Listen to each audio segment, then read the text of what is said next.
السلام علیکم۔ بسم اللہ الرحمن الرحیم۔ یہ دنیا رہنے کی جگہ نہیں ہے، یہ دنیا گزرگاہ ہے، اس بارے میں بات کریں گے۔ چینل پر نئے ہیں تو سبسکرائب کریں۔ اس دنیا کو ہم اپنا ابدی ٹھکانہ سمجھ بیٹھے ہیں، حقیقت میں ایسا نہیں ہے۔ ہم اس دنیا میں اسی طرح ہیں جیسے ایک مسافر اسٹیشن پر اپنی گاڑی کا انتظار کرتا ہے۔ ہم بھی اس دنیا میں اپنے ابدی ٹھکانے پر جانے کا انتظار کر رہے ہیں، لیکن اس حقیقت کو ہم بالکل ہی بھول چکے ہیں۔ یہ دنیا رہنے کی جگہ نہیں ہے، یہ گزرگاہ ہے۔ وَمَا الْحَيَاةُ الدُّنْيَا وَمَتَاعُ الْغُرُورِ۔ یہ سب دھوکہ ہے جو نظر آ رہا ہے۔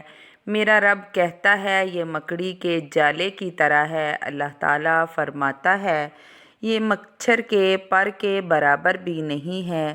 یہ کھیل کود تماشا ہے۔ جیسے اکثر بچے کھیل رہے ہوتے ہیں تو بڑے کہتے ہیں کہ یہ بچے ہیں، کھیل رہے ہیں، تو میرا اللہ تعالیٰ فرماتا ہے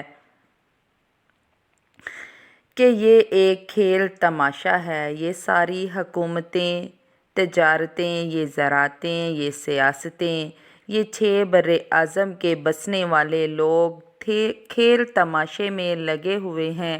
اس کی کوئی حقیقت نہیں، اس کی اصل حقیقت کچھ بھی نہیں، در حقیقت کچھ بھی نہیں۔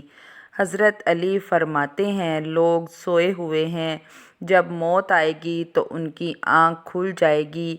آج میں نے تیری آنکھوں سے پردہ ہٹا دیا۔ آج تو دیکھ رہا ہے جس کا تو انکار کرتا تھا۔ اس دن اللہ تعالیٰ اپنے بندے کو مخاطب کر کے یہ فرمائے گا، آج وہ دن آ گیا جس کا تم انکار کرتے تھے۔ یہ وہی فیصلے کا دن ہے جس کا تم نے انکار کیا تھا۔ فیصلے کا دن تو مقرر ہے۔ جب ایک سور پھونکنے والا سور پھونکے گا، وہ اپنی آواز سے ساری قوم کو، دنیا کو توڑ کر رکھ دے گا۔ اللہ تعالیٰ تمہیں پھر زندہ کرے گا اور تم فوج در فوج اپنی قبروں سے اٹھو گے اور آسمان کے دروازے کھل جائیں گے اور آسمان تمہارے سروں پر آ جائے گا، اور اللہ تعالیٰ 8 فرشتوں کے ساتھ جنہوں نے آسمان اٹھایا ہوا ہے ہمارے سروں پر آ جائیں گے۔ آج ہر مرد اور عورت اکیلا اللہ کے سامنے پیش ہوگا۔ جسم پر کچھ بھی نہیں ہوگا۔ جیسے تم پیدا ہوئے تھے اسی طرح تمہیں اللہ کے سامنے بالکل ننگے پیش کیا جائے گا، اور اللہ کے فرشتوں نے ہمیں گھیرے میں لیا ہوا ہوگا۔ اللہ تعالیٰ ایک ایک کو گن کر رکھے گا، مگر اللہ تعالیٰ کہے گا یہاں بھولنے کی کوئی جگہ نہیں، یہاں چھپنے کی کوئی جگہ نہیں۔ تم وہاں سے یہاں یا یہاں سے وہاں نہیں جا سکو گے۔ آج تیرا کوئی چکر نہیں چلے گا۔ آج تیرا جسم بولے گا اور تو خاموش رہے گا۔ تو کیا سمجھتا ہے کہ آج تیری زبان بولے گی؟ نہیں، آج تیرے جسم کا ایک ایک حصہ بولے گا۔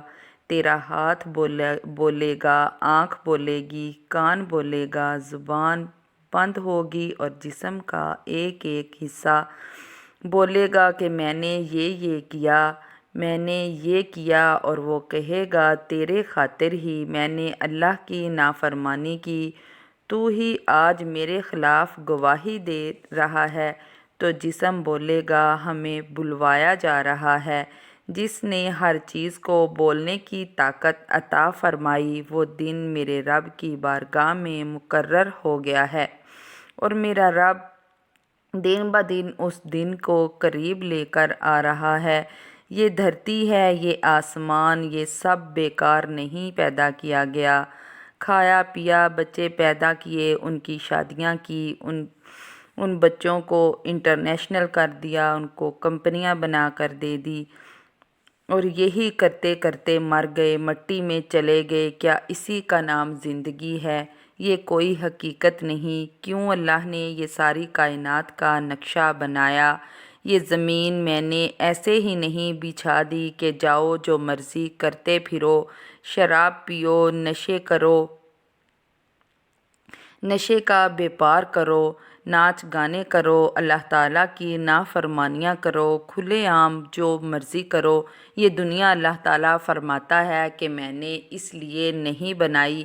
اللہ تعالیٰ فرماتا ہے کہ دیکھ میں نے اونٹ کو کیسے پیدا کیا، اپنی سواری کو دیکھ، اللہ نے اسے کیسے تیرے لیے بنایا، ریت میں کیسے یہ اونٹ تیری سواری بن کر چلتا ہے، جانور کیسے پیدا کیے۔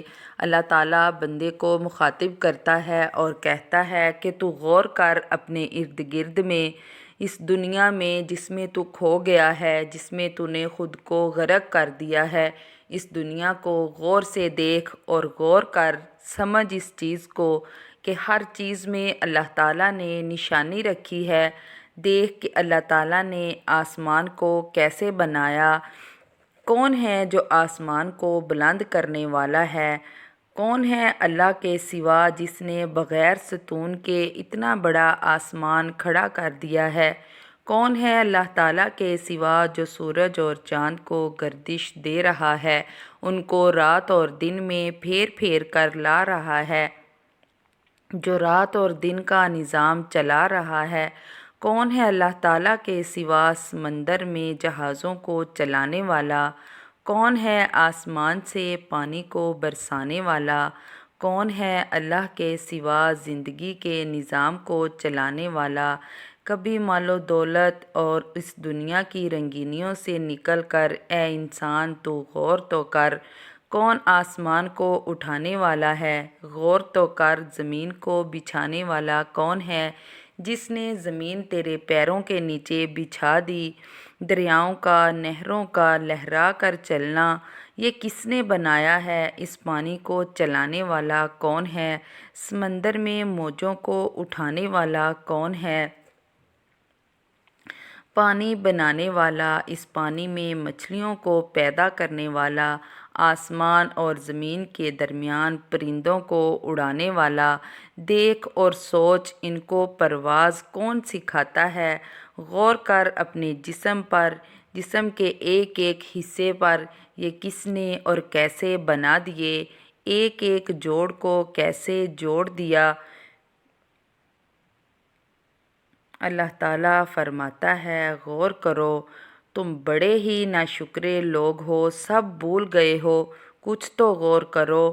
اے بھولنے والے انسان، غور تو کر، اس دنیا کو بنانے کا کیا مطلب ہے۔ اس دنیا کو بنانے کا مطلب صرف دولت کمانا ہی نہیں، اس کا ایک خاص مقصد ہے جسے ہم انسان بالکل ہی بھول گئے ہیں۔ غور کر، تیرا رب زمین آسمان کے ایک ایک ذرے سے واقف ہے، وہ کسی چیز سے بھی بے خبر نہیں۔ یہ انسان ہے جو ادھر دیکھے تو ادھر نظر نہیں آتا، اگر آگے دیکھے تو پیچھے نظر نہیں آتا، پیچھے دیکھے تو آگے نظر نہیں آتا، دائیں یا بائیں ایک ساتھ نہیں دیکھ سکتا۔ وہ اللہ تعالیٰ ہے، وہ رحمت والا ہے جو ایک وقت میں ہر طرف دیکھتا ہے، ہر چیز اس کی نظر میں ہے، ایک چھوٹے سے چھوٹا ذرہ بھی اس کی آنکھ سے چھپا ہوا نہیں، ہر چیز اس کے سامنے ہے، وہ ہماری شاہ راہ سے بھی زیادہ قریب ہے۔ اے لوگو سنبھل جاؤ، اس دنیا میں غرق نہ ہو، یہ دنیا تمہیں غرق کر دے گی۔ بہت ہی نقصان اٹھانے والے ہیں وہ لوگ جو اس دنیا میں خود کو گما دیتے ہیں، اس دنیا سے جانے کو بھول جاتے ہیں۔ بہت ہی گہری بات کسی نے کہی ہے کہ جب تک کشتی پانی پر رہتی ہے تو تیرتی رہتی ہے، جب پانی کشتی کے اندر آ جاتا ہے تو کشتی ڈوب جاتی ہے۔ اسی طرح اس دنیا کی مثال ہے، جب تک ہم اس دنیا میں رہتے ہیں تو دنیا ٹھیک چلتی ہے، لیکن جب یہ دنیا ہمارے اندر آ جاتی ہے تو ہم سب کچھ بھول جاتے ہیں، یہاں سے جانا، ہم اپنی زندگی کا مقصد بھول جاتے ہیں۔ اللہ تعالیٰ ہمیں توفیق دے ہم قیامت کے دن کو یاد رکھیں، اپنی زندگی کے مقصد کو سمجھیں، اور آج ہر مسلمان، ہر انسان ڈوب گیا ہے اس دنیا میں، بھول گیا ہے قیامت کے دن کو۔ اللہ کو یاد کریں اس دن کو جب ہمارے کیے ہوئے سب اعمال کھول کھول کر ہمارے سامنے رکھ دیے جائیں گے اور ہمارے پاس پچھتاوے کے سوا کچھ نہیں ہوگا۔ جاگ جاؤ اس سے پہلے کہ سب کچھ تباہ ہو جائے۔ اس دنیا کی دوڑ سے خود کو نکال لو، کھینچ کر نکال لو اس دنیا سے، اپنی دوڑ کو روک دو اس دنیا کے لیے، اللہ کے لیے جینا سیکھو۔ بہت ہی آسان زندگی ہوتی ہے اللہ والوں کی، بہت ہی انعامات سے نوازا جاتا ہے اللہ تعالیٰ کے مطابق چلنے والے لوگوں کو۔ ہم دیکھتے ہیں کہ ہم نے جھوٹ، چوری، چغلی، حسد، بغض سب کچھ اپنے اندر پال رکھا ہے۔ اس دنیا کو حاصل کرنے کے لیے ایک دوسرے کے ساتھ دوڑیں لگا رکھی ہیں۔ خدارا ان سب چیزوں کو ختم کر دیجئے، اپنی زندگی کے مقصد کو سمجھیے۔ وہ دن دور نہیں جب ہم اللہ کے سامنے پیش کیے جائیں گے اور ہم سے پوچھا جائے گا کہ جو گنتی کے چند دن ہمیں زندگی کے دیے گئے تھے، ہمیں جن دنوں میں دنیا میں بھیجا گیا تھا، ہم نے وہاں کیا کیا؟ ہم یہاں اللہ تعالیٰ کو راضی کرنے کے لیے آئے ہیں، اور حقیقت میں صرف یہ بات ہی ہمیں یاد نہیں، باقی سب کچھ بھول گئے ہیں۔ جتنے زیادہ ہم دنیا میں ڈوب گئے ہیں، اتنی ہی پریشانیوں نے ہمیں گھیر رکھا ہے۔ ان پریشانیوں سے جان چھڑانے کے لیے خود کو اللہ تعالیٰ کے بتائے ہوئے طریقے کے مطابق چلائیے، انشاءاللہ ہماری زندگیاں بہت آسان ہو جائیں گی۔ تیاری کیجئے اس دن کے لیے جس دن اللہ تعالیٰ کے سامنے ہمیں پیش کیا جائے گا۔ اللہ ہمارا حامی و ناصر ہو، آمین۔